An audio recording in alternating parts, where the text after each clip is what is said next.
দুটো সুদখোর গাল দিবে, এতে কোনো দোষের নেই। কথাটা শুনেলেন? সুদ খাওয়া হারাম।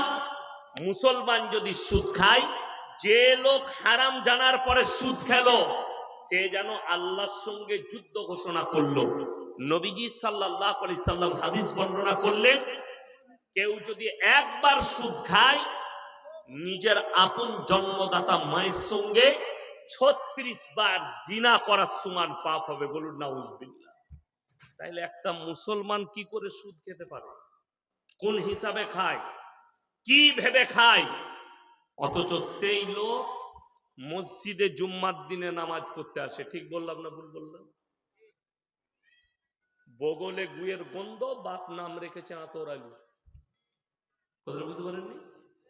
খাচ্ছে সুদ, আর মসজিদে এসে বলছে আল্লাহ তুমি আমাকে জান্নাত দিও। যদি বলেন মৌলী সাহেব যে সুদ খায় মসজিদে যেতে পাবে না, যাবে। কখন যাবেন? দরজায় পাটা রেখে ঢোকার আগে বলবে আল্লাহ আজ থেকে আমি ইস্তেগফার করলাম, আর জীবনে সুদ খাবো না, জীবনে সুদ খাবো না। মদ হারাম না হালাল? কথা জোরে বলুন। হারাম। মদ, গাঁজা, আফিং, হিরোইন, বিড়ি, সিগারেট, গুটকা। আমাদের দেশে তো কিছু মুসল্লি আছে, ফজরের পরে বিড়ি না খেলে হাগায় হয় না। ঠিক বললাম না ভুল বললাম? ওকে পায়খানা করে বিড়ি খেতে হয়, তবে তার পায়খানা বের হয়। অনেক হারামখোর আছে গুটকা না খেলে তার পায়খানা হয় না। কি বলবেন? অনেকজন আছে গুল না মাজলে তার হাগা হয় না। আর আমাদের দেশে দু তবকার মৌলবি, একদল বলছে হারাম নয় মাকরুহ। আমি আপনাকে চ্যালেঞ্জ ছুড়ে গেলাম, যে জীবনে গুল মাজে না তাকে একবার আঙ্গুলে করে একবার মাজিয়ে দাও, বেহুশ হয়ে পড়ে যাবে। ঠিক বললাম না ভুল বললাম? যে বিড়ি খাই না তাকে বিড়ি খাইয়ে দেন, তার মাথা ঘুরবে। যে সিগারেট খাই না তাকে সিগারেট খাইয়ে দাও, তার মাথা ঘুরবে। যে গুটকা খাই না তাকে গুটকা খাইয়ে দেন, মাথা ঘুরবে। তার মানে নেশা। আগে চলুন আমার বন্ধুগণ, আমার ভাই, অবাক হবেন, একটা মুসলমান মদ বিক্রিও করছে, মদ পানও করছে। আরে আমি দেখি দেবো মালদা জেলায় এই পুকুরিয়া থানায় হারামখোর চায়ের দোকানে চা বেচছে, আর লুকিয়ে গাঁজার পুড়িয়া বেচছে। চা খেতে গেছে, আর এসব আমরা মৌলবীরা কি বুঝবো? দাও তো ভাই একটা চা। আর ওর খদ্দের এইছে, কই একটা চা দে, আর চায়ের পরে ওটা দিয়ে দিস। ওইটা আর আমরা মৌলবীরা কি করে বুঝবো? ওইটাই মানি তো হচ্ছে গাঁজা। ওটা দিয়ে দিবি, উঠিয়ে লুকিয়ে দিয়ে দিচ্ছে কে? চায়ের দোকানে। আর আমরা মৌলবীরা মনে করছে এত ইমানদার ব্যবসা কেউ নাই। আর মৌলবীরা আমরা গেলে একটু ভালো গাঢ় দুধের চা করে খাইয়ে দিচ্ছে। আর আমি বললাম ও দারুণ ইমানদার দোকানি, আমাদেরকে যা খাতির করে, কিন্তু হারাম করে তলায় তলায় গাঁজা বেচে। খুব সাবধান। এই মুসলমান করছে। আপনি চলুন, কোথায় যাবেন? গাজলে, শামসিতে, পুকুরিয়ায়, কালিয়াচকে, সুজাপুরে। আমি দেখিয়ে দেবো লটারির টিকিট হারাম না হালাল? হারাম। আমি দেখিয়ে দেবো মুসলমান লটারি বিক্রি করছে। ঠিক বললাম না ভুল বললাম? তাহলে এই লোক হারাম জানার পরে লটারি কি করে একটা মুসলমান বেচতে পারে? কি করে এই কাজ করতে পারে হারাম জানার পরে? এগুলো ছাড়ছে না কেন জানেন? এর জন্য দায়ী হচ্ছে আমাদের সমাজ ব্যবস্থা।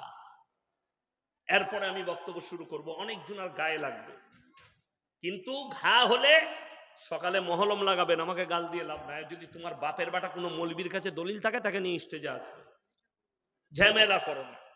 কালকেই দেখলাম আমাদের একজন বক্তা দিনী ভাই কিষানগঞ্জের কাছে বয়ান করছিল, তো সে মেলা হারাম বলেছে। স্টেজে যে সভাপতি আছে সে বলছে মেলা হারাম নয়।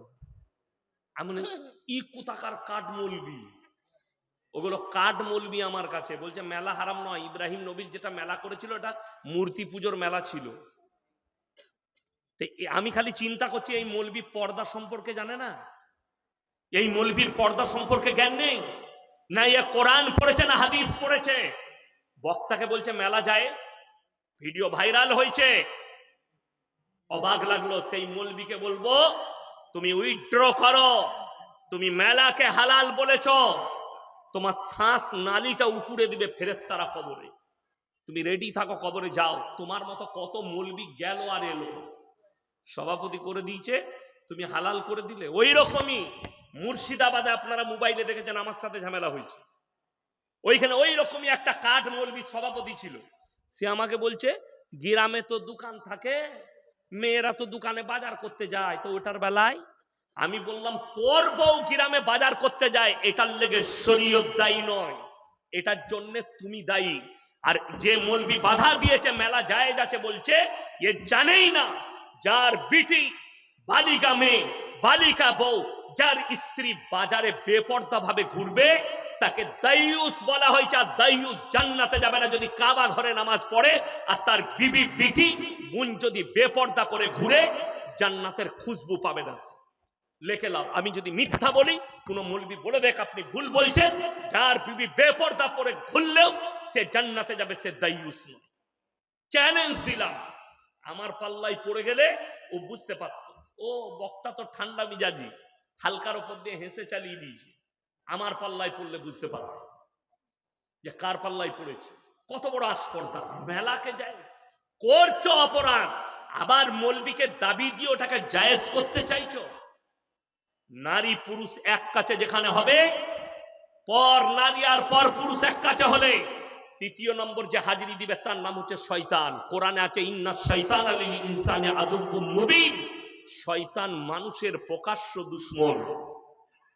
যে মনে মনে ভাবছেন একটা 13 বছরের 15 বছরের মেয়েরা, যুবকরা, তারা বাজারে ঘুরলে, তারা একটু দোকান বসিয়েছে, ঘুরলে একসাথে ঘুরলে অসুবিধা কোথায়?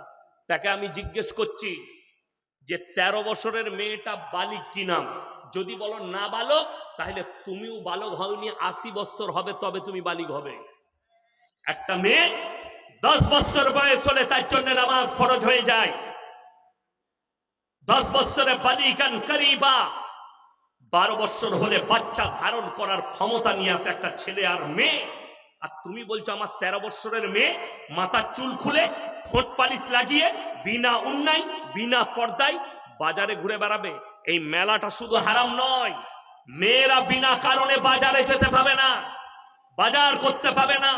তোমার বউ বাজার করতে যায়, এটা তোমার ব্যর্থতা। তোমার বিবি দোকান যায়, এটা তোমার ব্যর্থতা। এটা শরীয়তের ব্যর্থতা নয়, ইসলামের ব্যর্থতা নয়। আমি ইয়াসিন, আমার বউ বেপর্দা ঘুরে বেড়াই, এটা আমার ব্যর্থতা, এটা ইসলামের ব্যর্থতা নয়। খুব সাবধান, কথা বললে মেপে বলবেন, কথা বললে ভেবে বলবেন। কার কথা বলছেন? বাজারের কথা।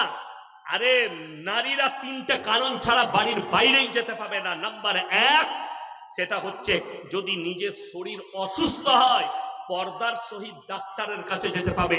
নাম্বার 2, সেটা হচ্ছে কাছের আত্মীয় মারা গেলে যেতে পাবে পর্দার সহিত, নিকটতম আত্মীয়, দূরবর্তী নয়, কাছের আত্মীয়।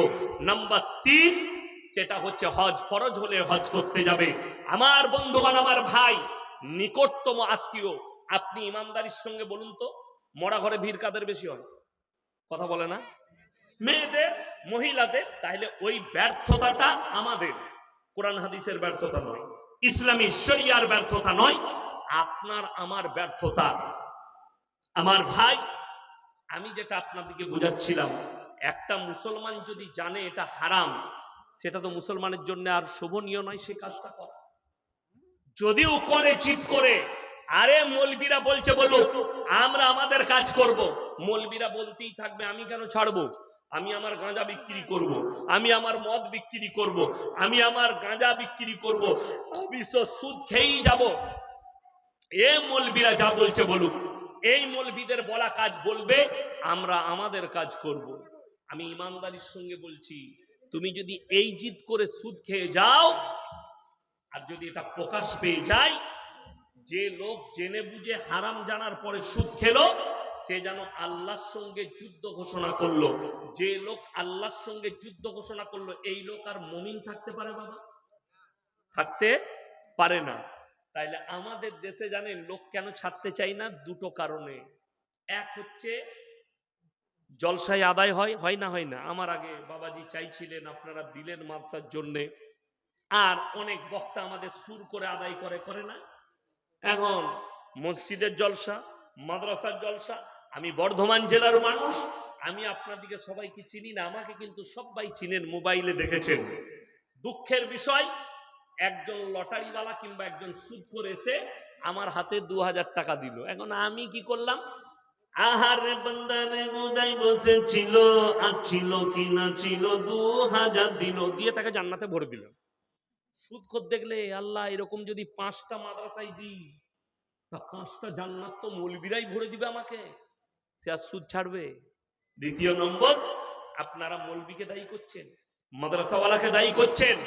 আমি চ্যালেঞ্জ ছুড়ে বললাম, সুদ কালকে বন্ধ হয়ে যাবে, গাঁজা ব্যবসা কালকে বন্ধ হয়ে যাবে, জিনা কালকে বন্ধ হয়ে যাবে, পরকিয়া কালকে বন্ধ হবে, আপনার লটারি কালকে বন্ধ হবে, চুরি কালকে বন্ধ হয়ে যাবে। জানেন কি করে? মসজিদের সেক্রেটারি মেম্বারে দাঁড়িয়ে যদি বলে, গ্রামের যে মানুষ প্রকাশ্যে সুদ খাবে তার সঙ্গে মসজিদের আমাদের সমাজের কোনো সম্পর্ক থাকবে না, না সে ইমামকে খাবার দেবে, না তার চাঁদা পয়সা মসজিদে নেওয়া হবে। সেই লোক বাধ্য হবে কালকেই, তাকে যখন বয়কট করবেন হারাম কাজ করার জন্য, সে সুদ ছাড়তে বাধ্য হবে।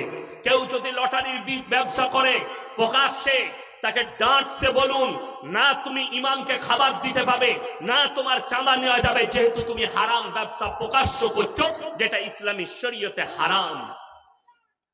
কিন্তু আমরা পারি না। পারি? কোন মসজিদের সেক্রেটারি বলতে পারবে? দুঃখ তো ওইটাই। হাদিস শুনেলেন, কিয়ামতের পূর্বে, কিয়ামতের মারাত্মক আলামতের মধ্যে একটা আলামত, অশিক্ষিত মূর্খরা সমাজের নেতৃত্ব দিবে, আর শিক্ষিতরা চুপচাপ বসে দেখতে থাকবে। আজকে তো সেটাই হয়েছে। বড় কষ্ট লাগে বলতে। বিহারের নাম শুনেছেন তো? ঝাড়খণ্ড বিহার পাশাপাশি, আগে একটাই ছিল, ভাগ হয়ে ঝাড়খণ্ড হয়েছে। ধানবাদ জেলা আমার বাড়ি থেকে 200 কিলোমিটার, হাইওয়ের ওপরে, দিল্লি রোডের ওপরে ধানবাদ। ওখান থেকে একটা থানার নাম আছে চন্দন কিয়ারি, ওখানে একটা গ্রাম আছে নোডিহা বলে, বড় গ্রাম, মুসলিম গ্রাম। তো সেই গ্রামে আমি জালসায় গিয়েছিলাম, গিয়ে জানতে পারলাম এই গ্রামে 1000-এর বেশি আলেম হাফেজ আছে, বড় বড় আলেম। তো স্টেজ দেখলাম বিরাট করেছে, সেখানে 40-50টা আলেম হাফেজ আছে। আমি ছিলাম প্রধান বক্তা, লাস্টে চাপবো। রাত 12টা থেকে 2টো আমার টাইম দিয়েছে, আমি বিকেল 4টায় পৌঁছেছি। বিশ্বাস করুন, আল্লাহর কসম, রাত 2টো পর্যন্ত ছিলাম। মাজমা তো মাজমা দূর, পুরো গ্রামে মহল্লায় একটা 10 বছরের মেয়েকেও আমি রাস্তায় দেখতে পাই। আল্লাহ সাক্ষী। আমি বয়ান শেষ করার পরে আমার একজন বন্ধু ছিলেন, মুফতি মনজার আলম কাসমি, সাথী, খুব কাছের মানুষ। আমি বললাম, ভাই आपके गांव के महल इतना अच्छा क्यों है? कोई बच्चा लड़की भी मुझे नहीं दिखी, क्या बात है? তো উনি কি বললেন জানেন? আমাদের গ্রামের যারা নেতৃত্ব দেয় তারা হচ্ছে আলেমরা, পরিবেশের নেতৃত্ব দেয় আলেম উলামা, মসজিদের ইমাম, তারা নেতৃত্ব দেয়। মেয়েদের জন্য আলাদা একটা ঘর তৈরি করেছে, যেটার মধ্যে বাচ্চা মেয়েরা, বয়স্ক মেয়েরা তালিম হাসিল করবে, মেয়েরাই তাদেরকে তালিম দিবে, এমন ব্যবস্থাপনা করেছে। মেয়েদের নামাজের জায়গা আলাদা। এত সুন্দর পরিবেশ আমি পশ্চিম বাংলায় দেখিনি কোন জায়গায়। অবাক হলাম। তাহলে আমি বুঝতে পারলাম যে আমাদের পরিবেশ খারাপ কেন। আমাদের সমাজ কখনোই একটা মৌলবীকে নেতা বলে মেনে নেবে না। মানবে? ইয়াসিন যদি বলে, শোনো গ্রামটা আমি পরিচালনা করব, এরা জানে মৌলবীকে যদি পরিচালনা করতে দিস, সুদ বন্ধ হবে, মদ ব্যবসা বন্ধ হবে, গাঁজা ব্যবসা বন্ধ হবে, নেশা বন্ধ হবে। হবে না? হবে না? সবাই জানে।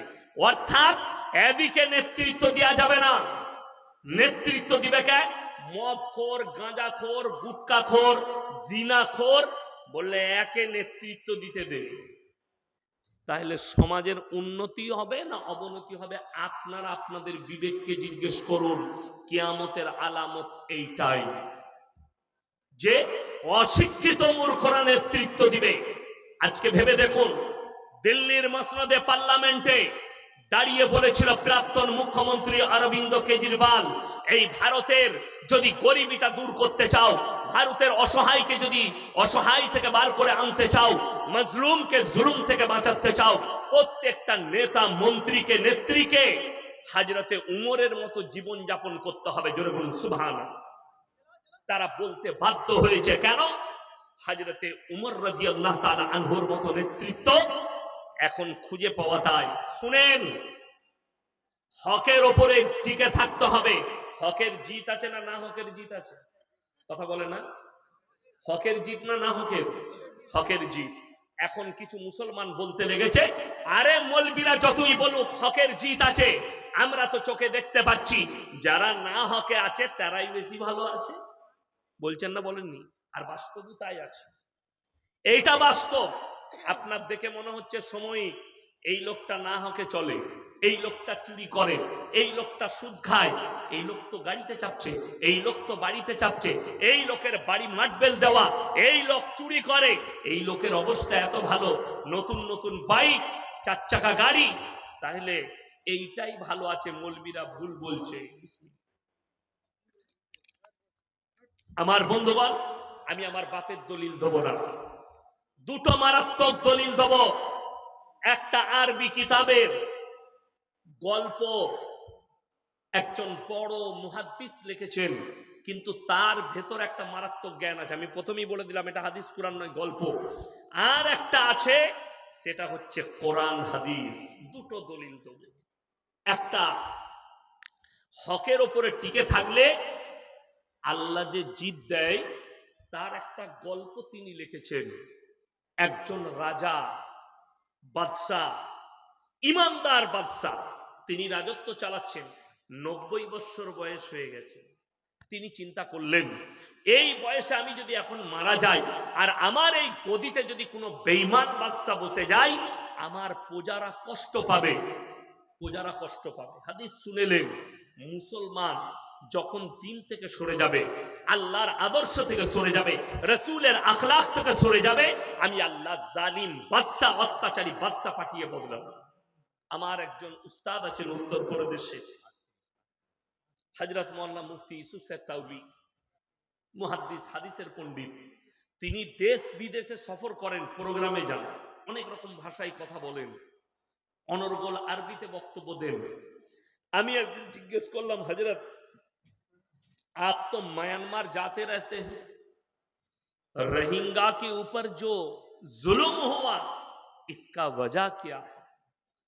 তিনি বললেন, मैं कई मर्तबा गया हूं वहां में प्रोग्राम के लिए, लेकिन बड़ी दुख की बात है वहां का जो मुसलमान है उनका चलना फिरना उठना बैठना ये शरीयत से बाहर है, जंगली की तरह रहते हैं, जैसे जंगली लोग रहते हैं उसी तरह इन लोग चलते हैं। ना इनके पास नमाज है, ना अल्लाह का नाम है, ना दीन है, ना कुछ है। बस इसी वजह से अल्लाह ने उनके ऊपर जालिम को भेज दिया। मुसलमान, আপনি যখন দিন থেকে সরে যাবেন, আল্লাহর গজব আপনার উপরে নাজিল হয়ে যাবে। সেই বাদশা চিন্তা করলো, বাদশার 3টে বেটা, কটা বললাম? 3টে। এরপরে বাদশা এলান করলেন, হে আমার রাজ্যের যুবকেরা শোনো, তোমরা অমুক তারিখে আমার রাজ দরবারে হাজিরি দাও। যাদের 25 থেকে 30 বছর তারাই একমাত্র আসবে। রাজ্যের যত 25 থেকে 30 বছরের যুবক আছো, তোমরা আমার রাজ দরবারে হাজিরি দাও। সবাই হাজির। বাদশার 3টে বেটা, তারা চিন্তা করতে লেগেছে। বড় বেটা ভাবছে, আব্বা আজকে আমাকে রাজত্ব দান করবে। মেজো ভাবছে আমাকে বেশি ভালোবাসে, আমাকে দেবে। ছোট ভাবছে আমি আদরে, আমাকে রাজত্ব দিবে। বাপ বাদশা সিংহাসনে বসে বলল, হে আমার 3জন সন্তান, তোমরাও লাইনে দাঁড়িয়ে যাও। বেটারা অবাক। এরপরে বাদশা এলান করলেন, হে আমার রাজ্যের যুবকেরা শোনো, আমি তোমাদের কাছে 1 বছর যাবত একটা পরীক্ষা নেব, একটা করে ফলের বীজ দেব। 1 বছর পরে যার গাছটা সব থেকে সুন্দর হবে তাকে আমি রাজত্ব দান করব। প্রজাকে বললে বীজের বস্তা নিয়ে এসো, ঢেলে দাও। সব যুবক একটা করে কুড়িয়ে নিয়ে গেল। লাস্টে একটা বীজ পড়ে আছে। আর একজন ইমানদার যুবক, তার নাম হচ্ছে মাহমুদ, ঝুপড়ি বাড়িতে বাস করে বুড়ি মায়ের সঙ্গে। ওই একটা বীজ লাস্টে নিয়ে গেল। বুড়ি মা বললে যে বাবা, রাজা যখন বলেছে একটা পাত্রে মাটি দাও, বীজটা রোপণ করো আর তার মধ্যে পানি দাও। বিসমিল্লাহ বলে বীজ রোপণ করেছে, পানিও দিচ্ছে, সব রকম চলছে। যেভাবে মানুষ মেহনত করে চাষে, ওইভাবে 3 মাস হয়ে গেল। সমস্ত রাজ্যের যুবকদের টবেতে গাছ বেরিয়েছে, কিন্তু মাহমুদের টবেতে কোনো গাছ বের হয়নি। মাহমুদ আল্লাহর কাছে কাঁদলেন, ওগো আল্লাহ, আমি একজন ইমানদার ছেলে, নামাজি মুসল্লি, হকের ওপরে টিকে আছি, আমার টবে কেন গাছ বের হয়নি? 6 মাস কেটে গেল, 9 মাস কেটে গেল, এমনকি 12টা মাস কেটে গেছে, কিন্তু তার টবেতে কোনো গাছ বের হয়নি। সবারই টবে সুন্দর সুন্দর গাছ। এরপরে বাদশা এলান করলেন, হে আমার রাজ্যের যুবকেরা শোনো, অমুক তারিখে তোমরা সবাই নিজের নিজের গাছ নিয়ে আমার রাজ দরবারে হাজিরি দাও। সবাই চলে যাচ্ছে।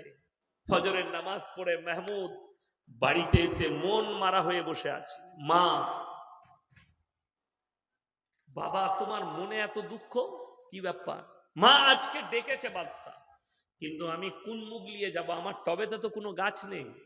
মা বললে, বাবা, তুমি হকের উপরে টিকে আছো মাহমুদ, আমি মা হুকুম দিচ্ছি, তুমি এই খালি পাত্রটা নিয়ে চলে যাও, মাটিটা নিয়ে। গাছ বের হয়নি তো কি হয়েছে? মা, আমাকে লোকে পাগল বলবে, বলছে বলুক, তুমি যাও, আমি মা হুকুম দিচ্ছি। ওই খালি পাত্র নিয়ে, মাটিটা নিয়ে একবারই পেছনে গিয়ে দাঁড়িয়েছে মাহমুদ। এরপরে রাজা এলেন, বাদশাহ সিংহাসনে এসে সমস্ত গাছগুলো পরিদর্শন করলেন আর বললেন, হে আমার রাজ্যের যুবকেরা শোনো, তোমাদের মধ্যে পেছনে একজন দাঁড়িয়ে আছো যার টবেতে কোনো গাছ নেই। তোমার নাম কি? বাদশাহ, আমার নাম হচ্ছে মাহমুদ। তুমি তোমার ওই খালি পাত্র নিয়ে আমার সিংহাসনের কাছে এসো। ভয়ে ভয়ে এলো, আর সব ছেলেরা হাসছে, কেউ পাগল বলছে যে এটা পাগল পাগল হবে, কোনো গাছ নেই, এমনি চলে এসছে। সিংহাসনের কাছে টব নামালো। বাদশাহ মুচকি হেসে বললে, মাহমুদ, চলে এসো আমার সিংহাসনের কাছে, বসে যাও। বাদশাহ তাকে সিংহাসন ছাড়লে, বসো আমার সিংহাসনে। মাহমুদ মনে মনে ভাবছে, আল্লাহ, বাদশাও মজাক করছে আমার সাথে, সবাই তো হাসছে হাসছে, বাদশাহ আমার সাথে মজাক উড়াচ্ছে, এটা ভাবছে। সিংহাসনে বসেছে, বাদশার হুকুম।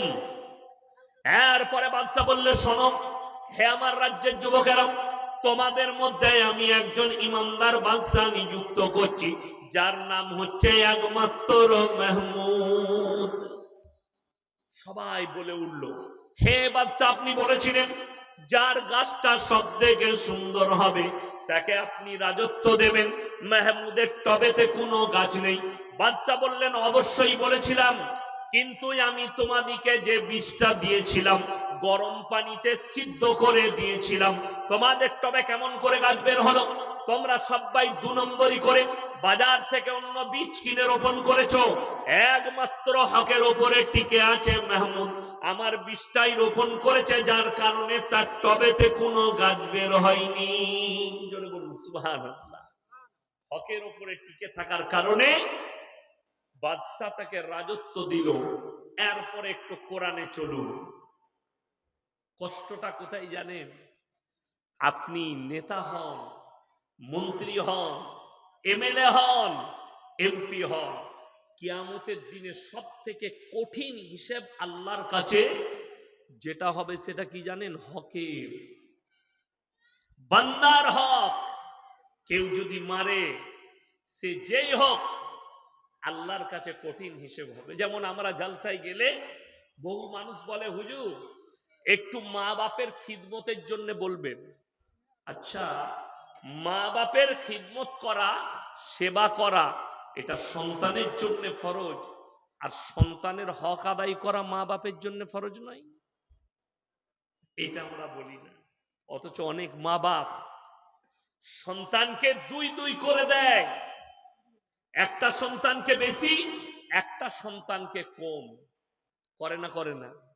তারা মনে করে আমরা জান্নাতে যাব, কবরে যাও বুঝতে পারবে, তোমাকেও হিসেব দিতে হবে। কেন? তুমি একজনের হক মেরে আর একজনকে দিয়েছো। অনেকজন বিটি দিকে দেয় না, বিটির হক মেরে বেটা দিকে লিখে দেয়। এই মা বাপু কিয়ামতের দিনে ফেরে পড়ে, হক মেরে নিয়েছে। আমাদের দেশে বড় কষ্ট লাগে। সরকার বলেছে বাবা আবাস যোজনার জন্য 1,30,000 করে দিচ্ছি, নামটা এন্ট্রি হতেও নাই, ফোন আসতেও নেই। যেমনি হ্যালো ইয়াসিন বলছে, হ্যাঁ গো তোমার নামটা এন্ট্রি করে দিয়েছি, ও ঘরের টাকা ঢুকে যাবে, তাহলে 10টা পাঠিয়ে দিও। তাহলে আগেই বলছে 10টা পাঠা। আমি কারো নাম করিনি, কেউ যদি চোর হয় তার গায়ে লাগবে। আমি ইয়াসিন বলে যাচ্ছি, অন্যায় ভাবে যতজন এইভাবে গরিবের মালকে ভক্ষণ করছো, আল্লাহর কসম কিয়ামতের দিনে একটা একটা করে ফেরত দিতে হবে। তুমি এটা ভাবো না তোমার পরিবারকে কষ্ট পেতে হবে। তোমাকে আল্লাহ রাজত্ব দিয়েছে, নেতা করেছে সেবার জন্যে, সম্মান দিয়েছে সেবার জন্য, ইমানদার কিনা এটা দেখার জন্য, লোকের সঙ্গে অন্যায় করার জন্য নয়।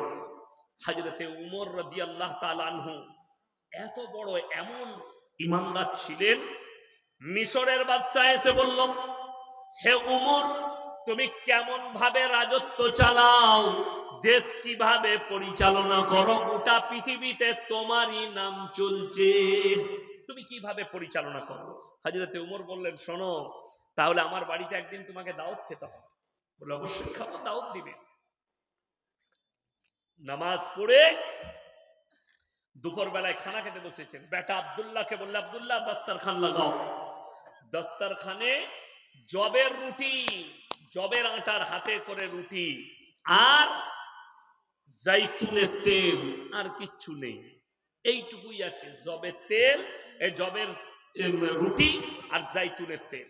বাদশা দেখে অবাক। মিশরের বাদশা বললে, হে উমর তুমি এত বড় গভর্নর, তুমি হচ্ছে আরবের বাদশা, আরবের গভর্নর, তোমার দস্তরখানে এমন খাবার কেন? হযরতে উমর বললে, হে মিশরের বাদশা তুমি কি খাও, তোমার দস্তরখানে কি থাকে? বলে আমার দস্তরখানে আখরোট, মুনাক্কা, কাজু, কিশমিশ, পেস্তা, বাদাম পাবে, দুম্বার মাংস পাবে, উটের মাংস পাবে, বকরির মাংস পাবে। হযরতে উমর বললেন, তোমার যারা প্রজা আছে তারাও কি ওই রকমই খাবার খায়? বলে আমি তো খোঁজ রাখি না ভাই, কে কি খায় আমি খোঁজ রাখি না, আমি নিজে ভালো খাই। তিনি বললেন, হযরতে উমর হে মিশরের বাদশা, আমার দস্তরখানে যে রুটিটা দেখছো জবের, আর যে জৈতুনের তেল, আমার শহরে আজকে বেশিরভাগ আমার প্রজার বাড়িতে জৈতুনের তেল আর রুটি আছে। আমার প্রজারা যদি জৈতুনের তেল আর রুটি খায়, আমি বাদশা, আমি ওমর ভালো মন্দ খেয়ে আমি আল্লাহকে কিভাবে জবাব দেবো? জোরে বলুন সুবহানাল্লাহ। আপনি ভেবে দেখুন, আমরা এয়ারপোর্টে 1 কাপ চা খাবেন, ক টাকা দাম জানা আছে? 200 টাকা। একটা কফি 200 টাকা। একটা জলের বোতল, এই জলের বোতলটা বাজারে কত? 4.5 টাকা। এয়ারপোর্টে এর দাম হচ্ছে কত? 70 টাকা। সেদিনে শুনলাম মেসিনাকে এসেছিল একটা প্লেয়ার, বলছে কলকাতায় 1 লিটার জল 200 টাকায় বিক্রি হয়েছে স্টেডিয়ামের ভেতরে। মোবাইলে দেখাচ্ছে, আমি জানি না, মোবাইলে দেখছিলাম। আপনি অনুভব করুন যে এই 1/2 লিটার জলের দাম 70 টাকা। আপনি জানেন আপনি যাকে মন্ত্রী বানিয়েছেন সে যখন অ্যাসেম্বলিতে গিয়ে চা খায় তার চায়ের দাম কত? কত? কথা বলে না? 5 টাকা।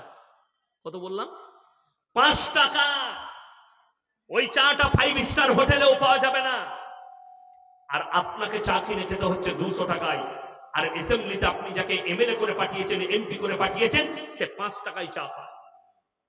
আমি যদি ভুল বলে থাকি, ইউটিউব যাদের কাছে গুগল আছে সার্চ করুন যে অ্যাসেম্বলিতে পার্লামেন্টে 1 কাপ চায়ের দাম কত, আপনি গুগলে চেক করুন। আমি মিথ্যা বলে থাকি, চেক করে দেখে নেবেন, কিংবা কালকে দেখে নেবেন, তারপর আমাকে গালি দিবেন। আমি সত্য বলে যাচ্ছি। বড় কষ্ট লাগে, প্রজার তোমার জন্য 5 টাকার চা, আর তোমার প্রজা খাবে এয়ারপোর্টে দাঁড়িয়ে 200 টাকার চা। তোমার জন্য কলকাতা যাবে 5000 টাকার পেট্রোল, আর একটা মানুষ ট্রেনে যাবে, প্লেনের দুর্যোগ চলছে, যার কারণে মানে কলকাতা থেকে বেলডাঙ্গা তৎকালে টিকিট মারতে কত আসছে জানেন? 900 টাকা, যেটা 300 টাকা। কে নিচ্ছে? সরকার। চুরিটা কে করছে তোমরা বলো, আমি বলবো না। এটার নাম শরিয়া নয়, এটার নাম রাজত্ব নয়। হযরতে উমরের মতো জীবন যাপন করতে হবে, যেন প্রজা তোমার কাছে কষ্ট না পায়। তুমি যাদের রাজা হয়েছো তাদের সঙ্গে দুর্ব্যবহার করা যাবে না। আমার আল্লাহ রাব্বুল আলামিন এলান করলেন কোরআনে, হে আমার নবী, তুমি মক্কা নগরীর মুসলমানদিকে বলে দাও, ওয়ামা ইউকরিদুল্লাহ কারদান হাসানা, আল্লাহর রাস্তায় কে কি দান করবে বলো? মক্কার বেঈমান কাফের যারা ছিল, তারা বলছে শুনেছো মুসলমানদের আল্লাহ ফকির হয়ে গেছে। বলুন নাউজুবিল্লাহ। যখন নবী এটা এলান করলেন, বেঈমান কাফেররা চারিদিকে বলতে লাগলো মুসলমানদের আল্লাহ ফকির হয়ে গেছে। ওই জন্য আমি একটা জালসায় বলেছি, আমাদের পশ্চিম বাংলায় অনেক মাদ্রাসাওয়ালা, অনেক মসজিদওয়ালা গ্রামে গ্রামে মারুতিতে মাইক টাঙিয়ে আদায় করে। আমি বলছি এদিকে আদায় দিবেন না। আমি ইয়াসিন মানা করে গেলাম। ইসলামের বদনাম করছে, শরীয়তের বদনাম। অনেক মাদ্রাসাওয়ালা বাচ্চা ছেলেদিকে যারা ইলম হাসিল করতে এসছে, তাদেরকে থলি নিয়ে লোকের দরজায় পাঠিয়ে দিচ্ছে, যাও ভিক্ষা করো। কে বললো তোমাকে? কে বললো পাঠাতে হবে? এরকম মাদ্রাসা যদি থাকে, ওই মাদ্রাসা বন্ধ করে দেন। যদি একটা গরিব এতিমের বাচ্চাকে যদি থলি নিয়ে পাঠান যে ইলম শিক্ষা করতে এসছে, মারুতি ভ্যান নিয়ে বাজার আদায় করছে, যারা শিক্ষিত লোক আছেন তারা আমার বক্তব্যটা বোঝার চেষ্টা করবেন। ধরেলেন পুকুরিয়া বাজারে কোনো মুসলমান ভাই মাথায় টুপি দিয়ে মারুতি করে মাইক লাগিয়ে আদায় করছে, মাদ্রাসার লেগে টাকা দাও। আপনি বসে আছেন, আপনার একজন হিন্দু বন্ধু আছে, সে কি বলবে জানেন? তোদের মৌলবীরা ভিক্ষা করে খায়। বলবে না? বলবে না? বলবে। কত বড় বদনাম। আচ্ছা বলুন তো, আমরা মৌলবীরা মসজিদে এসে আপনাদের কাছে যখন এলান করি, ভাই আমার মাদ্রাসার জালসা আছে, আপনারা যে যা পারবেন দিবেন, এতগুলো ছেলের পাগড়ি হবে, সমাজ দেয় না? দেয় না? এখানে এতগুলো টাকা কে দিল? আপনারা দিয়েছেন। এখানে কোনো অমুসলিম ভাইয়ের কাছে চাওয়া হয়েছে টাকা? হয়নি। কেউ যদি খুশি করে দিয়েছে ওটা আলাদা ব্যাপার, কিন্তু কারো কাছে চাওয়া হয়নি। আচ্ছা, আপনি মাইকে এলান করছেন, ভিক্ষা করছেন বাজারে, কে বললো আপনাকে? অথচ আমি আমার গ্রামে ধরেছি একটা মারুতিওয়ালাকে, মুখে দাড়ি লাগিয়ে চলে এসছে। আমি এখনই শুয়েছিলাম, কামরা একটা ফোন এসেছিল, আমার কাছে রেকর্ডিং করেছি, আমি শোনাবো আপনাকে, অবাক হবেন। আমাকে এক্ষুনি আমি জিজ্ঞেস করলাম, তুমি কোন মাদ্রাসায় পড়াও? আমাকে কি বলছে জানেন? বলছে আপনি কি মাদ্রাসাগুলো বন্ধ করে দিবেন? কেন ভাই, কি হলো? আমি তুমি কোন মাদ্রাসা থেকে বলছো? আমাদের বর্ধমানে নপাড়া সাকুনা নপাড়া বলে একটা মাদ্রাসা আছে। বলে আমি ওই মাদ্রাসার শিক্ষক। আমি কোন কিতাব পড়াও? মাল আর উত্তরই দিতে পারছে না। ও তো চোর। চোর উত্তর দিবে কি করে? ও তো কিতাবই জানে না কিতাব কাকে বলে। তাহলে ও জানবে কি করে? কেটে পালিয়ে গেল, আমি রেকর্ডিং করেছি, তার নম্বর পর্যন্ত রেখে দিয়েছি।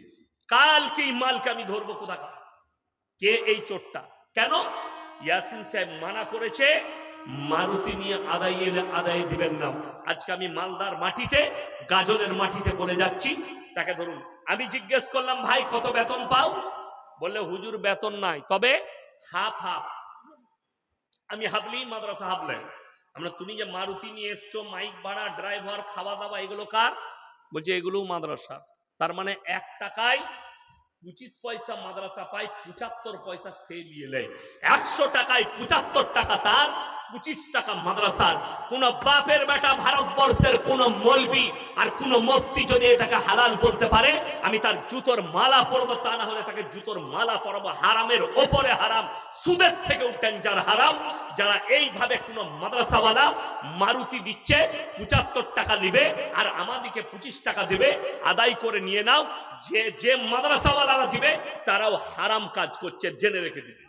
আর যদি কোনো বাপের বেটা মুফতি থাকে, আমার সঙ্গে লড়াই করো যে না, মাদ্রাসায় 25 টাকা দিবে, 75 টাকা দিবে, এটা শরীয়তে জায়েজ আছে।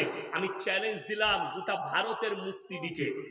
আমার বন্ধুগণ ভালো করে বুঝবেন, আমি যেটা বোঝাচ্ছিলাম যে ইসলাম অন্যায়কে প্রশ্রয় দেয়নি, হকের উপরে। নবীজি যখন এই এলান করলেন, বেঈমান কাফেররা চারিদিকে বলছে এই মুসলমানদের আল্লাহ ফকির হয়ে গেছে, নাউজুবিল্লাহ। হযরতে আবু বকর সিদ্দিক রাদিয়াল্লাহু তাআলা আনহু মক্কার এক গলি দিয়ে পেরিয়ে যাচ্ছেন। বেঈমান দুজন বসে আছে কাফের, তারা তখন মজাক করে বলছে, এই শুনেছিস তোরা? কি গো? আরে মুসলমানদের আল্লাহ ফকির হয়ে গেছে। বলুন নাউজুবিল্লাহ। তারা বলছে মুসলমানদের আল্লাহ ফকির হয়ে গেছে। হযরতে আবু বকর সিদ্দিক রাদিয়াল্লাহু তাআলা বরদাস্ত করতে পারেননি, বেঈমানকে এক চড় মেরেছে। বেঈমান বেহুশ হয়ে পড়ে গেছে, সঙ্গে সঙ্গে বেঈমান বেহুশ হয়ে গেছে। হযরতে আবু বকর চলে গেলেন, বেঈমানের হুঁশ ফিরেছে, নবীজির দরবারে হাজির। হে আল্লাহর নবী, হে মুহাম্মদ, আপনার আবু বকর আমাকে বিনা কারণে চড় মেরেছে। উক্তকালে আবু বকর হাজির। আল্লাহর নবী বললেন, হে আবু বকর, তুমি কি এই বেঈমান কাফেরকে চড় মেরেছো? ইয়া রাসূলুল্লাহ, মেরেছি, কিন্তু আল্লাহর শানে এমন কথা বলেছে আমি আর বরদাস্ত করতে পারিনি, যার কারণে চড় মেরেছি। সেই বেঈমান বলছে, मैं अपने माबूदों की कसम खा के कहता हूं मैंने ऐसे कभी नहीं कहा। আপনার আবু বকর মিথ্যা বলছে, আমি এরকম বলি নাই, আমি আমার মাবুদের কসম করছি। সে কাফের, আল্লাহ মানে না। সে বলছে আমি আমার মাবুদের কসম করছি, আমি এরকম বলি না। আপনার আবু বকর মিথ্যা কথা বলছে, আমার সাক্ষী আছে আমার বন্ধু। আপনার আবু বকরের সাক্ষী কোথায়? নবীজি বিচারে বসলেন। কার বিচার? কালিজার টুকরা, অন্তরের মানুষ, তার বিচার করতে বসেছেন। আমাকে যদি বিচার করতে দেন, 500 টাকার লোড গুঁজে দিলেই বিচার পাল্টি গেল। ঠিক বললাম না? এক কাপ যদি গাঢ় দুধের চা খাই দেন, ড্রেনটা এরকম যেতে যেতে আপনার ঘরের মধ্যে দিয়ে ভরে দেব না, আপনি চা খাইয়ে দিয়েছেন। আল্লাহর কসম, পৃথিবীর শ্রেষ্ঠ ব্যক্তি বিচার করছেন কালিজার টুকরা। আল্লাহর নবী বললেন, ও আবু বকর, তুমি যদি সাক্ষী না আনতে পারো, বেঈমানকে বলবো তোমাকে মেরে প্রতিশোধ নেবে। তোমাকে সাক্ষী আনতে হবে, তা না হলে আমি বেঈমানকে বলবো তোমাকে মেরে প্রতিশোধ নিয়ে নেবে। আল্লাহর নবীর চোখে পানি, হযরতে আবু বকরের চোখে পানি। হযরতে আবু বকর বুঝতে পেরেছেন নবীজি এতটা ন্যায় পরায়ণ, আমি যদি সাক্ষী না আনতে পারি, আল্লাহর নবী বলবেন বেঈমানকে বলবে আমাকে মেরে প্রতিশোধ নিতে।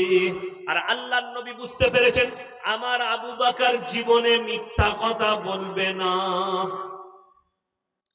যে হকে থাকে তার সাথে আল্লাহ থাকেন না থাকেন? আল্লাহ থাকেন। তার প্রমাণ শুনিলেন। আমার আল্লাহ রাব্বুল আলামিন জিবরিল আমিনকে পাঠালেন কোরআনের আয়াত নিয়ে, সাক্ষী দিচ্ছেন আল্লাহ নিজে, ইন্নাল্লাহা ফাকিরু ওয়া নাহনু আগনিয়া সানাকতুবু মা ক্বালু।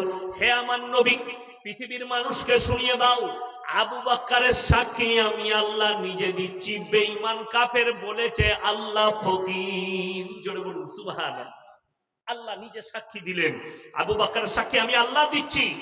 আবু বকর হকের উপরে আছে, এই বেঈমান কাফের বলেছে আল্লাহ ফকির, আমি নিজে সাক্ষী দিলাম আবু বকরের। আমার বন্ধুগণ, আপনি হকের উপরে টিকবেন, আল্লাহ আপনার সাথে থাকবে।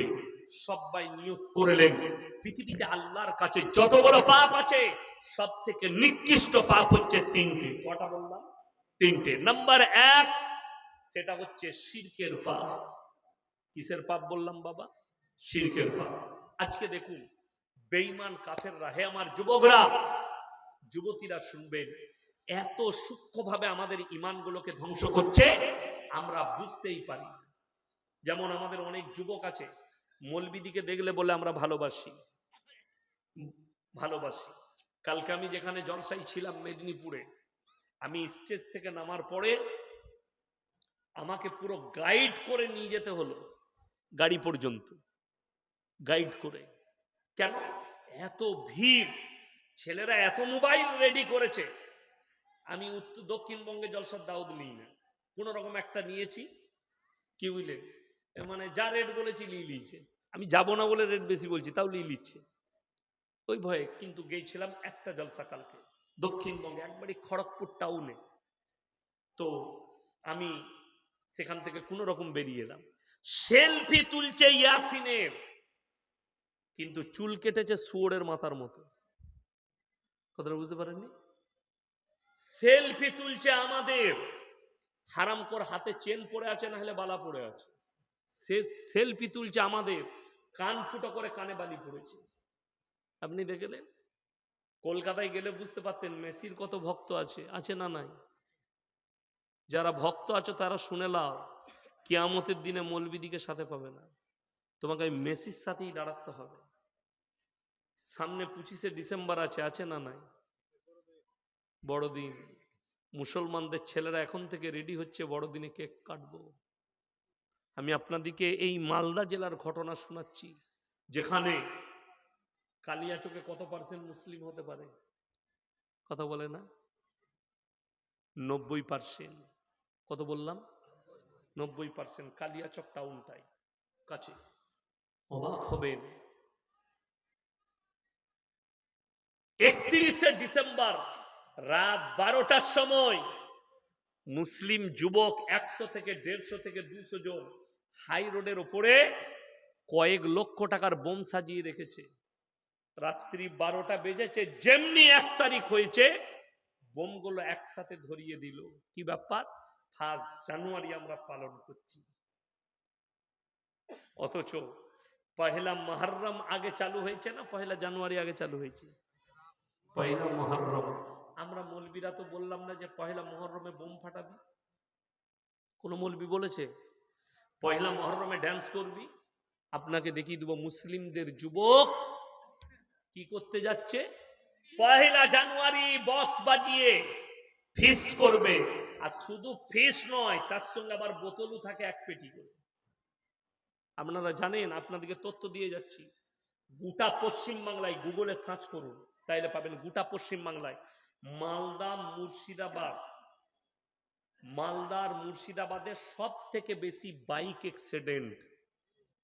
কি অ্যাক্সিডেন্ট বললাম? Bike accident. এর জন্য কিন্তু প্রশাসন দায়ী নয়, সরকার দায়ী নয়, আপনারা বাবাগুলো দায়ী, বাপগুলো লাপারোয়া বাপ। আমি তো বলবো প্রশাসন বাবুদিকে, মালদা এবং মুর্শিদাবাদ জেলার, নদিয়া ডিস্ট্রিক্টের যারা এসপি আছেন, যে নাবালক ছেলের বাইক পাবেন বাইকটা সিজ করুন, তার বাপ গেলে বাপকে বেঁধে পিটান, উল্টো করে ঝুলি, যে আমার ছেলেকে আমি ভুল করে দিয়েছি, সেই বাপকে পিটান। এই ছেলেগুলো জীবনগুলো কেড়ে নিয়েছে। গতকালকে খড়গ্রামে 3টে প্রাণ চলে গেছে, 3টে বাচ্চা ছেলের প্রাণ চলে গেছে, তার বাপরা দিয়ে দিয়েছে। আমার ছেলে তো নতুন R15 কিনে দিয়েছে, তার লাইসেন্স নাই। আমি বলে যাব প্রত্যেকটা থানার বাবুদিকে পশ্চিম বাংলার বলছি, কোন যুবক যদি বাইক চালায় আর তার যদি লাইসেন্স না থাকে, তার বাপকে 7 বছরের জেলে ভরুন। তার বাবাকে, যে বাবা তার হাতে বাইক তুলে দিয়েছে, এদিকে জেলে ভরে দেন, 3 বছর জেলে রাখুন। বড় কষ্ট লাগে, আপনি একটা বাচ্চা ছেলের হাতে বাইক তুলে দিয়েছেন। আমি 4 চাকা নিয়ে আসি, জানেন এইখানটা কত টাইম লাগে? ওমরপুর থেকে আপনার কালিয়াচক পর্যন্ত, আপ টু সুজাপুর পর্যন্ত 3-4 ঘন্টা টাইম লেগে যায়, যেটা 1 ঘন্টা লাগার কথা। হঠাৎ হঠাৎ বাইক নিয়ে ঢুকে পড়ছে কারা? ইয়ং ছেলেরা। এত লাপারোয়া বাইক চালানো। কে বললো আপনাকে বাচ্চা ছেলের হাতে বাইক দিবেন? লাইসেন্স নাই, কিছুই নেই, মারা যাচ্ছে।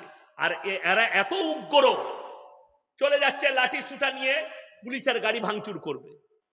তোরা জেলে থাকবি না তো কে জেলে থাকবে? যাকে দিয়েছিস বাইকটা, সেই বাপটাকে আগে বেঁধে পিটালি না, যে কেন দিয়েছো বাইকটা? বড় কষ্ট লাগে। আপনাকে বলে দিচ্ছি, গাঁজা পাচার, আফিং পাচার, হিরোইন পাচার, মদ পাচার, মালদা, মুর্শিদাবাদ আর নদিয়ার জেলে খালি মুসলিম যুবকরা আছে। 80% মুসলিম যুবক জেলের কুঠিরিতে পড়ে আছে। কেন? এদের কাছে তো দিন নাই, না দিন না দুনিয়া, কোনো জিনিসটা নেই। আমার বন্ধুগণ, ভক্ত হবেন, অন্ধ ভক্ত হবেন না। খেলা দেখে নিয়েছেন, ঠিক আছে, মেসির ভক্ত কেন হবেন? আলেমদের ভক্ত হন, নামাজি হন। মুহাম্মদ সাল্লাল্লাহু আলাইহি সাল্লামের থেকে দামি লোক পৃথিবীতে কেউ আছে? তুমি জিন্দেগি ভর, তুমি জন্ম হওয়ার পরে তোমার কানে আযান পৌঁছেছে, তোমার মা তোমাকে শিখিয়েছে তুমি মুসলমান ঘরের ছেলে, তোমার বাবা তোমাকে মুসলমান ঘরের ছেলে বলেছে, আর সেই হারামখোর মুহাম্মদ সাল্লাল্লাহু আলাইহি সাল্লামকে বাদ দিয়ে একটা নাচনেওয়ালার পেছনে ছুটছে, একটা গানেওয়ালার পেছনে, একটা ন্যাংটো। তুমি কোনোদিন দেখেছো মেসি যেদিনে জামা খুলবে দেখবে মেসি 2000 বিশ্বকাপে 2019-এর বিশ্বকাপ থেকে কার প্রমোট করছে জানেন? 2023-এর বিশ্বকাপ থেকে, যেটা হলো কাতারে, দাজ্জালের প্রমোট করছে। তার শরীরে দাজ্জালের টাটু আঁকা আছে, নেইমারের শরীরে দাজ্জালের টাটু আঁকা আছে। তারা হচ্ছে ইসলামের পাক্কা দুশমন, আর তুমি তাকে তোমার বন্ধু মনে করছো, তুমি তার ফ্যান হচ্ছ, তুমি তার ভক্ত হচ্ছ। তুমি নামাজি হয়ে যদি ভক্ত হও, কিয়ামতের দিনে তোমার কিয়ামতটা তার সাথেই আল্লাহ দাঁড় করবে। এটা মাথায় রাখবে। আমার বন্ধুগণ, আল্লাহর কাছে যতগুলো পাপ আছে, নিকৃষ্ট পাপ হচ্ছে শিরকের পাপ। বেঈমান কাফেররা কত সূক্ষ্মভাবে আপনার আমার ঈমানকে ধ্বংস করছে। আমরা নাম শুনতে পাচ্ছি, ধর্ম যার যার উৎসব সবার। কারা বলছে? কিছু আমাদের নেতৃত্বরা বলছে ধর্ম যার যার উৎসব সবার। আমি চ্যালেঞ্জ দিয়ে বললাম, এখানে এমন একটা মৌলবীকে নিয়ে আসুন, যে মৌলবী সাহেব আমাকে কোরআন হাদিস দিয়ে বুঝিয়ে দেবে যে ধর্ম যার যার উৎসব সবার, এটা শরীয়তি ভাষা, এটা ইসলামের ভাষা, এটা নবীপন্থী ভাষা, এটা ইসলামের ভাষা। যদি কোনো বাপের বেটা মৌলবী বলতে পারে, আমি উইথড্র করে নেব, ক্ষমা চেয়ে বাড়ি চলে যাব, আর আমি 1 লক্ষ টাকা পুরস্কার দেব ইনশাআল্লাহ। যদি কোনো বাপের বেটা মৌলবী তাকে নিয়ে আসুন। আর আমি বলে যাচ্ছি, এটা কোরআন বিরোধী ভাষা, ইসলাম বিরোধী ভাষা, শরীয়ত বিরোধী ভাষা। শুনেলেন?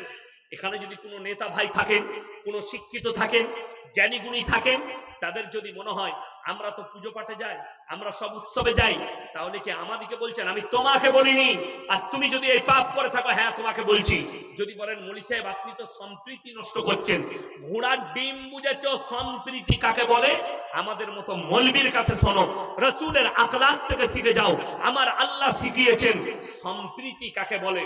1 নম্বর কোরআনে আছে, যারা নেতা আছেন শুনে যান সম্প্রীতি কি। কোরআনে আছে, কোন মানুষকে যদি অন্যায় ভাবে হত্যা করে, এখানে আল্লাহ ধর্মের কথা বলেননি, সে যেন গোটা মানব জাতিকে হত্যা করলো। কোন মানুষ যদি কোন মানুষের উপকার করে, সে যেন গোটা মানব জাতির উপকার করলো। এখানে ধর্ম দেখার দরকার নেই। আপনাকে দুটো জিনিস বলছি, মোবাইল যাদের আছে, যারা দেখেছেন, যাদের কাছে ফেসবুক আছে, ইউটিউব আছে, গুগল আছে, অনলাইন আছে, তারা দেখেছেন মুম্বাইয়ের এশিয়া মহাদেশের সবথেকে বড় হসপিটাল ক্যান্সারের, তার নাম হচ্ছে মুম্বাই টাটা মেমোরিয়াল। রতন টাটা বানিয়েছেন। তার অনেকগুলো গেট আছে। একটা গেটে একজন হিন্দু ভাই খাবার বিলি করছে গরিব দিকে, অনেকজন লাইনে দাঁড়িয়ে আছে। মুখেতে একটা মেয়ে বোরকা পরে আছে, মুখ ঢাকা। একটা চাচা গরিব মানুষ, মাথায় টুপি আছে, মুখে দাড়ি, লাইনে দাঁড়িয়েছে। এরকম অনেক মুসলমান আছে। কি বলছে জানেন? সে কি আওয়াজ দিচ্ছে, जो जय श्री राम बोलेगा उसी को खाना मिलेगा, ना तो लाइन से निकलो। এটা হচ্ছে তার বুলি। যে জয় শ্রীরাম বলবে সে খানা পাবে, না হলে লাইন থেকে বেরিয়ে যাও। আর একটা গেটে একজন মুসলিম ভাই, মাথায় টুপি, মুখে দাড়ি, বড় লোক, সেও খানা বিলি করছে। সে কি বলছে জানেন? कुछ बोलने का जरूरत नहीं, भूख लगी है खाना खा लो। কিচ্ছু বলতে হবে না, ভোগ লেগেছে খানা খেয়ে নাও। আল্লাহ রাসূল সাল্লাল্লাহু আলাইহি সাল্লামের হাদিস, তোমরা মুমিন ততক্ষণ হতে পারবে না যতক্ষণ পর্যন্ত তোমার কাছ থেকে তোমার প্রতিবেশী সুরক্ষিত নয়। তোমার বাড়ির পাশে কে আছে দেখো না, সে হিন্দু হোক, সে দলিত হোক, সে আদিবাসী হোক, সে খ্রিস্টান হোক, ক্ষুধার্ত হলে খাবার দাও, বস্ত্রহীন হলে বস্ত্র দাও, বিপদে পড়লে তার পাশে দাঁড়াও। এইটাই হচ্ছে আমার রাসূল সাল্লাল্লাহু আলাইহি সাল্লামের আদর্শ। আচ্ছা বলুন তো, এর থেকে ভালো সম্প্রীতি কিছু আছে? নাই। যদি বলেন সেই উৎসবে যাওয়া নিষেধ কোথায় আছে? কোরআন খুলুন।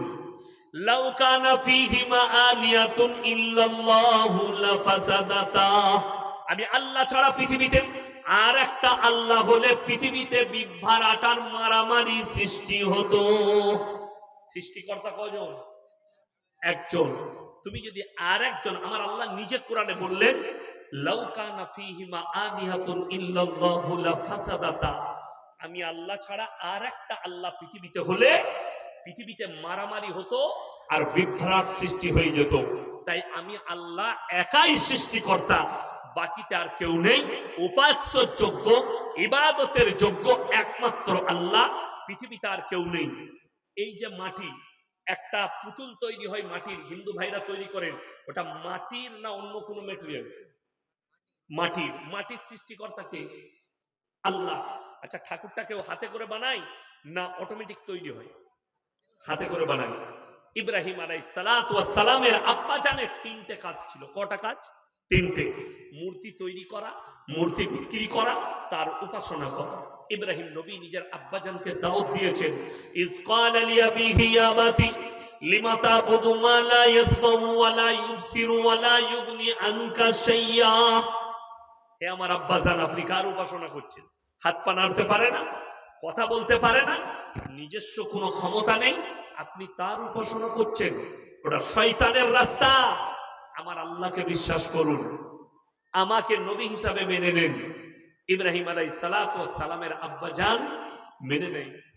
আপনাদের এখানে ধরলেন মেলা বসেছে, বিভিন্ন জায়গায় জলসায় মেলা বসে, আর অন্য জায়গায় দোকান বসে, মেলা বসে। একটা মুসলিমের জন্য উচিত নয় যে তার দোকানে পুতুল বিক্রি করবে। পুতুল বিক্রি করে না বাচ্চা ছেলে খেলার জন্য? আপনি কিনতেও পাবেন না। যে বাড়িতে জান্দারের মূর্তি থাকবে আল্লাহর রহমতের ফেরেশতা সেখানে প্রবেশ করবে না। অর্থাৎ এটা বিক্রি করাটাও হারাম। কোন মুসলমান ভাই যদি এই ব্যবসা করেন, অন্য ব্যবসা করবেন, এটা ছেড়ে দিবেন। কোন রকমের জান্দারের মূর্তি, পুতুল, ঘোড়া ইত্যাদি ইত্যাদি এগুলো বেচবেন না, একদম শরীয়তে নিষেধ এবং মারাত্মক হারাম। ইব্রাহিম নবীর বাপের এই তিনটে কাজ ছিল। চলুন, দুঃখটা কোথায় লাগে জানেন? একজন অমুসলিম ভাই মাটির পুতুল তৈরি করে সিজদা করেছে। আমরা মুসলমানরা বলছি এটা শিরক, এটা করা যাবে না। কিন্তু আমি দেখিয়ে দেবো পশ্চিম বাংলায়, মালদার মাটিতে, মুর্শিদাবাদ, নদিয়া, বর্ধমান, পুরুলিয়া, বীরভূম, সব জায়গায় দেখিয়ে দেবো কিছু মুসলমান নিজেকে মুমিন দাবি করছে, নিজেকে মুসলমান দাবি করছে, অথচ গাছের গোড়ায় মাটির ঘোড়া রেখে আগরবাতি মোমবাতি দিয়ে চাদর টাঙিয়ে সিজদা করছে, বলছে আমরা দ্বীনের কাজ করছি। আল্লাহ ছাড়া ভালো মন্দের মালিক পৃথিবীতে কেউ আছে? কথা বলেন না। ভালো মন্দের মালিক সকলে বলুন কে? আল্লাহ। কল্যাণ অকল্যাণ, হায়াত মত সব আল্লাহ। ধরে নেন আমি আছি, এখন যখন আমি মুখ দিয়ে কথা বলছি তখন আমি বেঁচে আছি না নাই? আছি। এখন আমার কাছে যদি শেখ বলে যে ইয়াসিন ভাই 100 টাকা দেন, আমি পকেট থেকে বার করে দিতে পারবো না? পারবো না? কথা বলে পারবো। আচ্ছা, আমি যদি মারা যাই দিতে পারবো? পারবো। দুঃখটা ওইটাই, আমাদের দেশের মুসলমান বুঝে না যে আমার বাপ বেঁচে ছিল, আমি যদি হাত পেতে টাকা চাইতাম আমার বাপ দিতে পারতো। আমার বাপ যখন মরে গেছে হাত দিবার ক্ষমতা নাই। এইটা যখন তোমার ব্রেনে ঢুকলো, তাইলে ইয়াসিন মারা গেছে, আমার কবরে ভালো মন্দ চাইলে আমি কি করে দিতে পারবো? কথাটা বুঝাতে পারলাম? আমি গুদা বাংলায় বায়ান করি, আমি মারা গেছে, আমার কবরে চাইলে কি করে দিতে পারবো? শুধু তাই নয়, এখানে হাজি সাহেব কেউ আছেন? হাত তুলেন তো। হাজি সাহেব কেউ নেই? হজ করে এসছেন, উমরা করে এসছেন? ওই তো মাশাআল্লাহ, উমরা করে এসছেন, মাশাআল্লাহ। একজন আছে। মক্কা থেকে মদিনা 470 কিলোমিটার রাস্তা। কত বললাম? 470। কটা মাজার থেকে এলেন বাপ? একটাও নাই।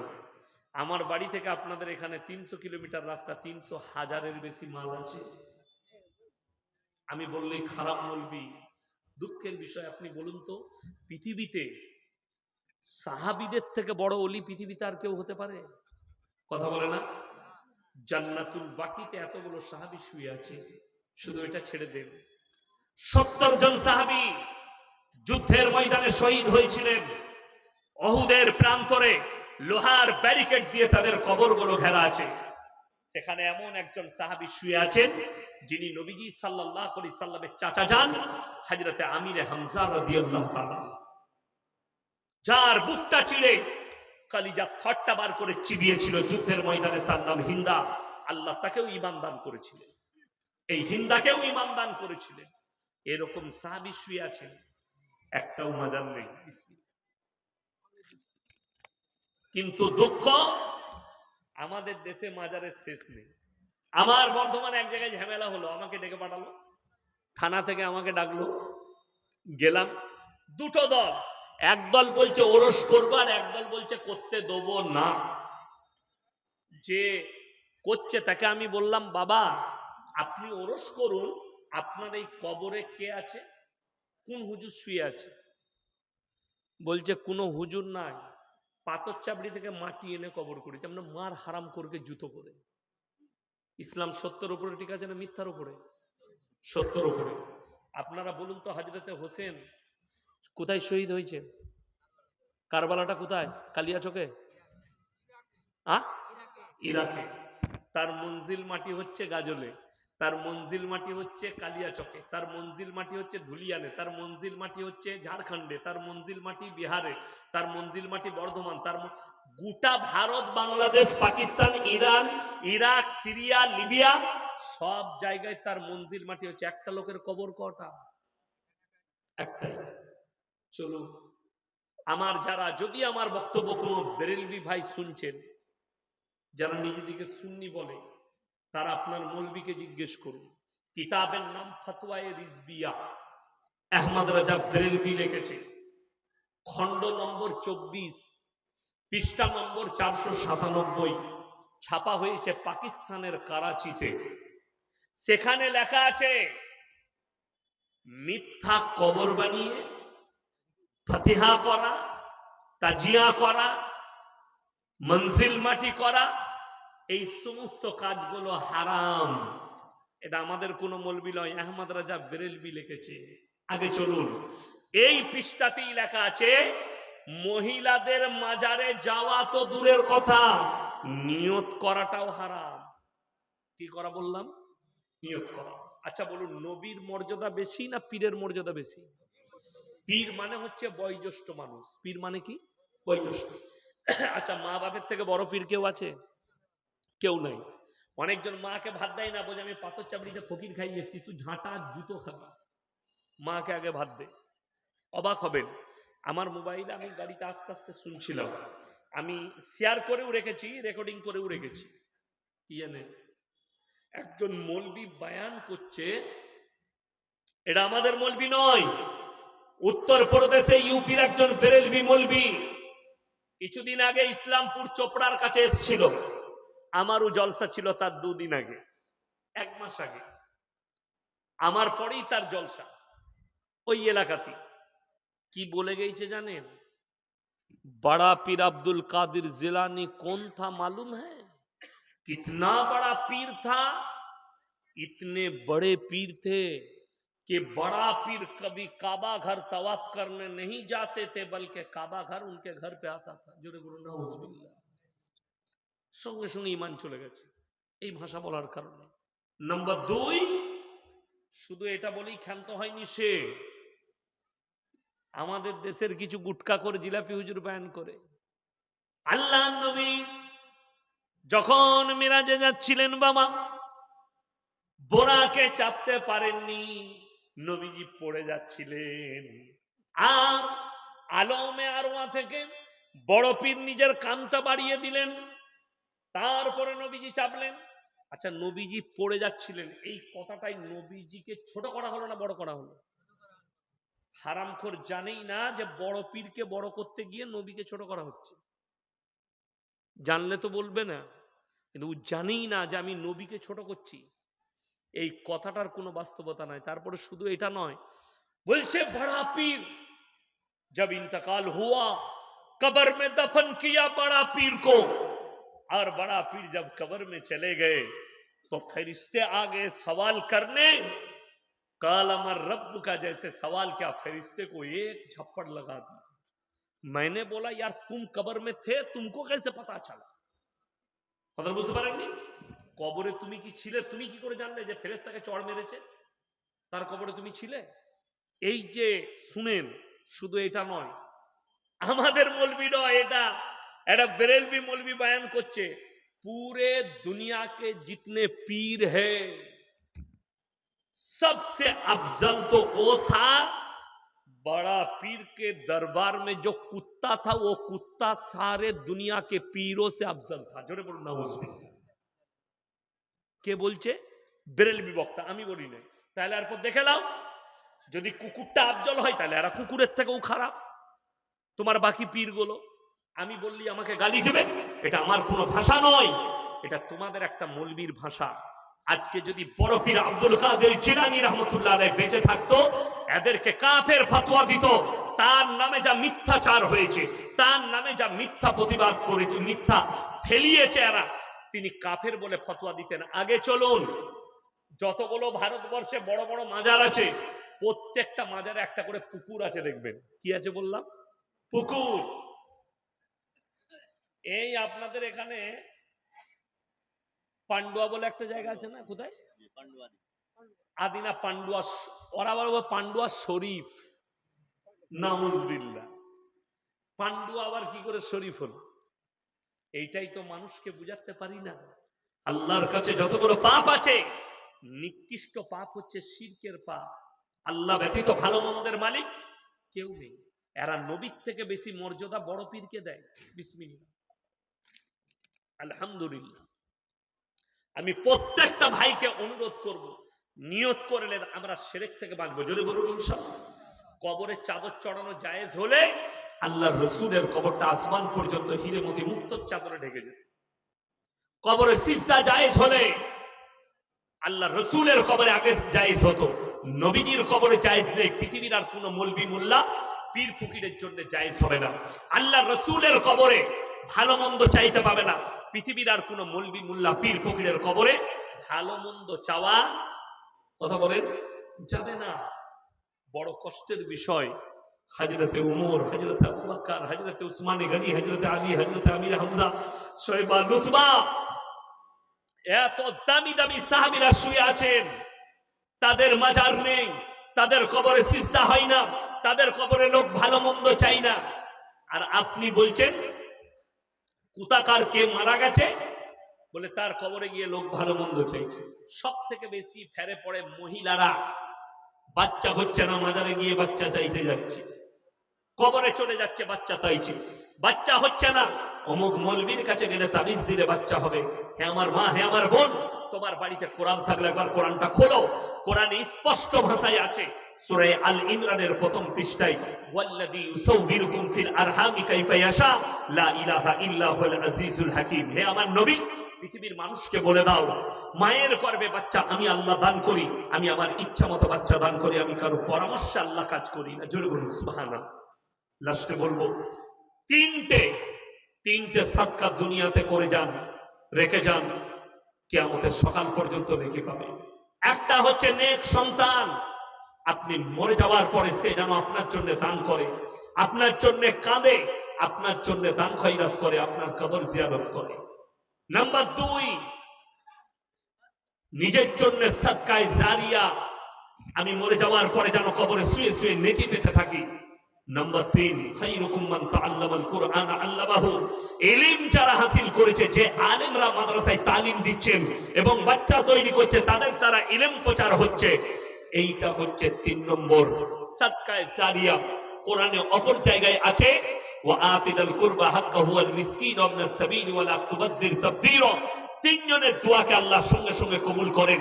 এক হচ্ছে কাছের গরীব যদি হাত পাতে তার হাতকে জীবনে ফিরিও না, ওয়াল ইয়াতামা ওয়াল মাসাকিন, এতিম আর মিসকিন যদি হাত পাতে ফিরিও না, ইবনাস সাবিল ওয়া লা তুবাদদির তাবদীরা। আর 3 নম্বর হচ্ছে মুসাফির, এ যদি হাত পাতে এদের 3 জনের হাতকে ফিরিও না। এর পরের আয়াতটা মারাত্মক ভয়ানক আয়াত, ইন্নাল মুবাদদিরিনা কানু ইখওয়ানাশ শায়াতিন ওয়া কানা আশ-শাইতানু লিরাব্বিহি কাফুরা। হে আমার নবী বলে দাও, যারা অপব্যয় করে তারা শয়তানের ভাই। অপব্যয় কি? অপব্যয় হচ্ছে আপনাকে আল্লাহ হালাল টাকা দিয়েছে, হালাল রোজগার দিয়েছে, টাকা দিয়েছে, সম্পদ দিয়েছে, সেই টাকাটা আপনি গান বাজনা, লোটো আলকাপ, ইসলাম বিরোধী কাজে, রসুল বিরোধী কাজে, ইসলামের বিপক্ষ কাজে আপনি ব্যবহার করছেন। আল্লাহ বললেন এরা শয়তানের ভাই, শয়তান জাহান্নামে যাবে। যারা অপব্যয় করে শয়তানের ভাই হবে তারাও জাহান্নামে প্রবেশ করবে। আমার ভাই মুসাফির এক দোয়াকে আল্লাহ কবুল করেন। আজকের এই জলসায় আমি সব থেকে বড় মুসাফির, আমি ইয়াসিন আপনাদের কাছে অনুরোধ করবো, আমি দোয়া দেবো। সবাই হাত তুলে বলুন আমরা কোরআনের সাথে মহব্বত করবো, জোরে বলুন ইনশাআল্লাহ। কোরআন হচ্ছে পৃথিবীর মুকাদ্দাস কিতাব। কোরআনে পারা কটা আছে বাবা? 30টা। আমি আপনাদের কাছে কিছুই চাইব না, আপনারা অনেক দিয়েছেন, এ মাদ্রাসা আপনাদের, ইজ্জত আপনাদের। আমার মা বোন যারা বসে আছেন, আমার ভাই যারা বসে আছেন, খালি 30টা কোরআন শরীফের পয়সা 500 করে টাকা আমার হাতে যে যা পারবেন দিয়ে যান। মাত্র 500 করে 30 জন ব্যক্তি কে কে আছেন, যদি না থাকে আপনি ফোন পেতে দিয়ে যাবেন। জাযাকাল্লাহ। আসুন, মাশাআল্লাহ। কি নাম? হবিবুর রহমান ভাই। দেখেন, দুটো কোরআন শরীফের পয়সা দিয়েছেন 1000 টাকা। আল্লাহ উনার দানকে কবুল করুক, নেক নিয়তকে আল্লাহ পুরো করুক। মাশাআল্লাহ। এই দেখেন 3 নম্বর হয়ে গেল। আমি মাত্র 30টা চেয়েছি। মাশাআল্লাহ, জাযাকাল্লাহ। 4 নম্বর হয়ে গেল। এসো। মাশাআল্লাহ, মাশাআল্লাহ। আল্লাহ তোমার হায়াতে বরকত দেখ। 5 নম্বর হয়ে গেল। জাযাকাল্লাহ। আসুন ভাই 6 নম্বর, 7 নম্বর। তাড়াতাড়ি আসুন। আমি মাত্র 30টা কোরআন শরীফের। 8, 9 হলো। জাযাকাল্লাহ। 10, মাশাআল্লাহ। 11টা হয়েছে। মাশাআল্লাহ। 12, 13, 14, 15, 16টা। মাশাআল্লাহ। আসুন ভাই 17টা হয়েছে। মায়ের দিকে বলবো, মায়েদের মধ্যে কে আছেন? আর মাত্র 13টা লাগবে। আমি 17টা চেয়েছি, 17 জন হয়েছে। 30টা চেয়েছি, 17টা হয়েছে। আর মাত্র 13টা লাগবে। আমার কোন আল্লাহর বান্দা আছেন? মাশাআল্লাহ। তাড়াতাড়ি উঠে আসুন। মাত্র, নবীজি বলেছেন জাকিরা। মাশাআল্লাহ। আসুন ভাই সৈয়দুর রহমান ভাই, দেখুন 5000 টাকা দিয়েছেন। আল্লাহ উনার দানকে কবুল করুক, নেক নিয়তকে আল্লাহ পুরো করুক। ভাইয়ের হায়াতে আল্লাহ বরকত দেখ, কারবারে ব্যবসা বাণিজ্যই আল্লাহ বরকত দেখ। মাশাআল্লাহ। এই দেখেন 18, বাবার নামে ছেলের নামে, আল্লাহ বাবা আর ছেলেকে আল্লাহ জান্নাতি করুক। 18, 19টা। জাযাকাল্লাহ। 20টা হয়ে গেল। আমার ভাই আর মাত্র 10টা লাগবে। আর 10টা হলেই 30টা হয়ে যাবে। আমার মা বোনরা যারা আছেন অনুরোধ করব, কে আছেন, কোন মা বোন আছেন, একটু আল্লাহর ওয়াস্তে আসুন। মাশাআল্লাহ। 21টা হয়ে গেল। জাযাকাল্লাহ। 22টা, 23টা। আসুন। মাশাআল্লাহ। 24টা হলো। আর মাত্র 6টা লাগবে। আমার কোনো মা বোন থাকলে নিজের জন্য, আব্বা মায়ের জন্য, সন্তানের জন্য। মাশাআল্লাহ। জাযাকাল্লাহ। দেখেন 25টা, 26টা হয়ে গেল। আর মাত্র 4টা লাগবে ইনশাআল্লাহ। 26টা হয়েছে। আর 4টা হলে 4টা হলেই হয়ে যাবে। আমার ভাই কেউ চলে যাবেন না। আমার বাবাজি এলান করে গিয়েছেন যে আমার পরে একজন বিদ্বত্ত আলেম আছেন, খুব আমাদের কাছের মানুষ, বন্ধু মানুষ, ভালো বক্তা। উনি আসবেন, কথা রাখবেন, খুব সুন্দর সেন্সিটিভ বক্তব্য করেন। আমি খালি এই মাদ্রাসা আমাদের, মাশাআল্লাহ। এই দেখেন 27টা হয়ে গেল। আর মাত্র 3টে লাগবে ইনশাআল্লাহ। 3 জন আল্লাহর বান্দা কে কে আছেন? আমি 30টা চেয়েছি, 30টা। মাশাআল্লাহ। আসুন। 27টা হয়েছে। জাযাকাল্লাহ। 28টা হয়ে গেল। আল্লাহ হায়াতে বরকত দেখ। আমার ভাই আর 2টো লাগবে ইনশাআল্লাহ। মাশাআল্লাহ। 29টা হলো। জাযাকাল্লাহ। এই দেখেন 30টা হয়ে গেল। মাশাআল্লাহ। আল্লাহ দানকে কবুল করুক, নেক নিয়তকে আল্লাহ পুরো করুক। মাশাআল্লাহ।